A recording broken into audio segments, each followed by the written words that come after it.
I'm just gonna fucking assume that the audio is fine.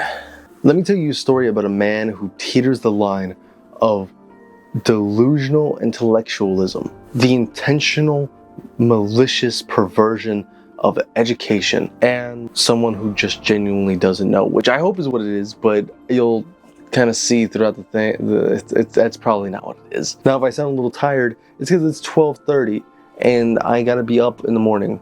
Now, we are talking about Billy Carson. If you don't know who Billy Carson is or what he does, I don't really blame you. I don't really know a whole lot about him, if we're being really honest here. I thought he was like a radio host at first, but I guess he's not. I guess he's just like a normal dude that does normal dude things, but then sells books. That being said, this video is not for Bill Carson, because I genuinely don't think I'm going to change his ideas. I think he's been set on his ways for far too long, and he benefits way too much from these ideas. This video, however, is for the people who genuinely believe in Billy Carson or thinking of believing in him. Maybe they're showing the, or maybe they're doing the right thing and looking into some of his stuff before they jump head first into these beliefs. That's what these videos, that's what this video is meant for. It's meant for those guys, the ones that are teetering on the fence of misinformation and proper education. Now, I think those people who do fall into his bullshit because he's so well spoken and he's pretty well educated too. He has a degree from MIT. Now you might be saying, is he have a degree in MIT for any kind of ancient history studies? I mean, maybe even geology, paleontology, archaeology, anthropology? Nope. He has a degree in neuroscience, which, like, goddamn, that's like, you gotta be crazy smart to do that, I think. And from MIT, nonetheless, you gotta be both rich and smart, actually. But how this connects to ancient aliens, I don't know. Now, that being said, I don't think you need a degree in something to be an expert in it. But I feel like that if Billy Carson had done it, it would have helped him a lot. And hopefully, by looking at the at this video from the Next Level podcast, or no, it's Next Level Soul podcast, we could go ahead and understand Billy Carson's ideas a little better. And so, the first question asked was, what got you into learning about prehistory? And his response was, I started reading, when I was 8 years old, I started reading encyclopedias about aerospace. Fucking what? What's the connection there? I mean, I guess maybe like, oh, I started reading encyclopedias about aerospace. First of all, you're 8 years old. There's no fucking way. But beyond that, what's the connection? I mean, what's the connection from the 7 wonders of the world to encyclopedias about aerospace? What the fuck, Billy? I then started looking at, of course, the 7 wonders of the world and the pyramids and all these other areas around the world that really have these amazing structures, Peru at Machu Picchu and the Nazca lines and so forth. So I had this intriguing... Now, this is the point where he starts using what I call verbal air filler. It's particularly effective against people who are a little less educated in the field that someone's talking, and you use a bunch of big words to fill in empty space and make yourself sound smarter, so it gives you a little bit of validity. Like, there is no reason to put intriguing there. That's such a nitpick. And I would agree with you. Usually I wouldn't talk about something like that. But he uses these 3-syllable words to sound distinguished. Because if he didn't, then there'd be no difference between Billy Carson and the homeless dude yelling at you from down the street next to the Easy Mart. Want and need to go see these things. And I finally got a chance to go about 26 or 27 years ago. Now, my first trip out of the country was to Teotihuacan. But it wasn't really until around 2010 that I had a really strange experience. It's something that it took me a long time to talk about, but it was like a close encounter experience. He then goes on to talk about how he went to Teotihuacan 25 years ago and saw aliens, and then refuses, like, I don't think this entire episode he doesn't elaborate. He just says, like, I went to Teotihuacan and I saw aliens. That's all he says. I ended up looking and at this website that exists. It's called worldwidetelescope.org. All right. Then the reason why I went to that website was because after this experience, that phrase was in my head over and over again. Okay. Now, this is interesting because after hearing him talk about this website, I decided to look it up and do a little bit of research in this one. The website's basically just an open source website about space, which basically means anyone can edit anything and anyone can add or take away something from that website as long as you know how to. It lets you view planets, solar system, stars. It lets you look at, like he said, rover data, space travel data, moonwalk data, stuff like that. Just a bunch of really cool shit. Now, what does it mean? What does it have to do with prehistory? And then he says this. All the space probe data for all the missions ever sent into space, pretty much from Earth, from NASA, European Space Agency, even some other space agencies were in there. Like there was some Russian data, so forth. I think now they've even added some China data, believe it or not. As if it's not already public information. This is also a little nitpick, but he also says, like, believe it or not, it has China data. What does that even mean? First of all, China data implies that it's like data of the country rather than Chinese data, which would be data from its people. It's a small grammatical thing, but honestly, Billy, you went to MIT, dude. Come on. So again, what does this site have to do with anything? Well, he says this, and then it leads over to his belief on the ancient aliens or prehistoric aliens. But regardless, it took me to Mars panoramas, which I went and looked at Mars panoramas where rovers were actually on Mars, and some of those images had anomalies in them, things that I thought shouldn't be there.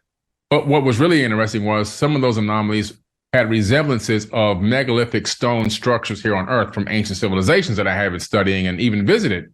Now, I don't know what he's talking about here. I can only assume that he's seen something like this, which is hilarious, but also very unlikely. And then he says that he's spoken to homegrown guys, which is something that he says quite a lot, like a surprising amount of times, because I say it's surprising because it doesn't lend him any validity. I mean, I don't doubt that he's traveled to these places and even talked to people who specialize in fields related to the things that he's interested in, but I highly doubt that those people are substantiating his claims and saying, yeah, this is definitely this was fucking aliens, man. And like, even then, I live in San Antonio. I couldn't tell you jack shit about the Alamo. I mean, I could tell you that there was it's not David Bowie. What was his name? Something Bowie? Daniel Scott? Okay, actually, I could only tell you one thing about the Alamo, and it was don't forget the Alamo, or never forget the Alamo, which I think is hilariously ironic that I can't remember anything about the Alamo. But that's the equivalent of what this is. It's fucking ridiculous. Now, at about the 4:30 mark, we come across him presenting the idea that maybe the Mayas had come across pre-existing structures and just inhabited the land. And this brings a lot into question. He says that he studied the Mayans for 15 years. My God, we're only 4 minutes in, and I could go on for a fucking hour about how wrong that is. Now, this brings a lot into question, not about what he's saying, but about him as a reputable source. He says that he studied the Mayans for 15 years, which, first of all, I fucking doubt. Doesn't connect at all. And initially, when I started studying the Mayans about 15 years ago, I was like, man, this is really bizarre. Like, these incredible structures are here. I know that it takes a high level of understanding and technology and consciousness to be able to construct and become a master architect to even design and build out these things. All right, so this is future me, of course, coming back, because I completely fucking forgot to address the fact that he says that first of all, he says that women or children were being thrown in wells for rain. But at the same time, I'm studying how they would sacrifice virgins into wells, hoping that it would rain. That's fucking preposterous. I don't think that there's ever been a recorded event in history where the Mayas threw someone down a fucking well to make it rain. That's just bullshit. Next, he brings up child sacrifice. They would even kill kids. They would sacrifice children. And I'm like, something's not adding up. Okay, when we look at child sacrifice, back then, you have to remember, child mortality was crazy high. They didn't have the medicines that we did now. Back in prehistory, especially around the Maya. What is it called, man? Oh my God, I've completely lost my train of thought. I would go to change the batteries and I completely forget what I'm talking about. Sorry, the battery died and I had to come back. But like I was saying, medicine wasn't as it is now. And because of that, children died a lot. And they died early. I think it was if you made it past 4, then you were pretty much good. You were able to live a full life. And because of that, if your kid was dying, you would say, you know what, sacrifice my kid, take him to the gods. Don't let his death just fucking be whatever. You would use their death to support your community. So when he says something like that, it really just shows the lack of understanding he has, and brings into question, actually not even just question, it downright disproves the idea that he studied anything for 15 years. He probably did like fucking 10 videos worth of research. And it was past me already said that I would do a video on this, or that I was thinking of doing a video on this, and I've already started doing all the research. But could be fun. Actually not that fun, but it could be a video. People would, play this ball game, and if you won the game, they'd cut your head off. And I'm like, wait a minute, this doesn't make any sense. Mayas aren't called the Mayans. We have Mayan temples, Mayan calendars, and Mayan structures, but we have the Maya people. A people, by the way, that are still existent today. And the ball game is called Oye Malitzi, which he would know if he actually studied the Mayas for 15 fucking years. Which, by the way, winners of the game wouldn't get sacrificed. There's actually, you can go to Mexico City and see the trophies that they would have given to the winners of the ball game. Now, I don't know about you, but you can't really give out trophies if you're killing the winners, can you? Now, if our boy Billy would have studied, he would have known any number of these things. But he didn't know any number of these things because he never looked into them. He's never studied them. He seems to have only studied the things that reconfirm his beliefs, which is ridiculous. I hired a homegrown guide. I got a guide, an archaeologist that I hired, not someone who went to the mainstream situation, but somebody who can give you the real facts. They brought me documentation that they actually teach in university in Mexico, and the Mayans actually arrived on site after the Teotihuacans, and that the Mayans actually inherited what was already there. The Aztecs came even later than the Mayans. Now, watch out for this. He says that this guy only showed him around and then gave him proof that he taught at university. But Billy didn't say that the guy said anything about him claiming the dating of the sites. That was a completely separate thought that Billy decided to throw in because it makes it sound more credible. And that's even if you believe that this university professor had showed him around and told him all this bullshit. And honestly, going back to that debunking, like that whole, oh, they didn't build anything, that could be a whole video of its own. I could make a series out of just talking about Billy Carson if I wanted to, because he's so fucking nutty, so insane, and people believe him. People legitimately believe. T-Pain believes him, which I bet you didn't know T-Pain is a flat earther. That's insane. As for the reasons for their migration, there's colloquial, you know what I mean, local stories about an eagle with a snake in his mouth landing on a cactus and telling the people, the Mexica people, where to build their bastion of a city. This being, of course, what's shown on the Mexican flag and the story that's told in Mexico City for the founding of it. For more practical reasons, away from storytelling, there's land fertility, prime real estate, social alliances, and things that support me instead of Billy Carson. Which, again, Billy, you've studied this for 15 years, you should know this. Do your homework, you MIT graduate.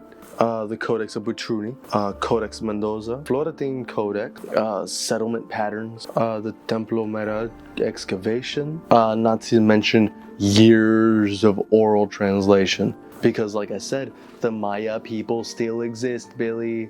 And then before I close this out, he also says, I got a homegrown archaeologist. You can't do that, Billy. You can't just get a homegrown guy. They have, like, if they're gonna show you around, they have to be part of some sort of fucking committee. I don't know what that would be called down there, but they need to be part of a committee. Basically, people who study to do that particular thing. Anyway, this video is getting long as is, and the longer it gets, the more editing I have to do. And I just like talking to y'all guys. I don't like editing. So if you guys genuinely believe in Billy Carson, let me know. Tell me why. If you guys disagree with me, if you guys think I'm an idiot indoctrinated by academia, I'm a slave to the scholar, tell me. because I want to hear what you guys have to say about stuff like that. Until then, it's I don't have my watch on me, but I'm pretty sure it's just about 1 right now, so I gotta go to sleep. And I will see you when I see you.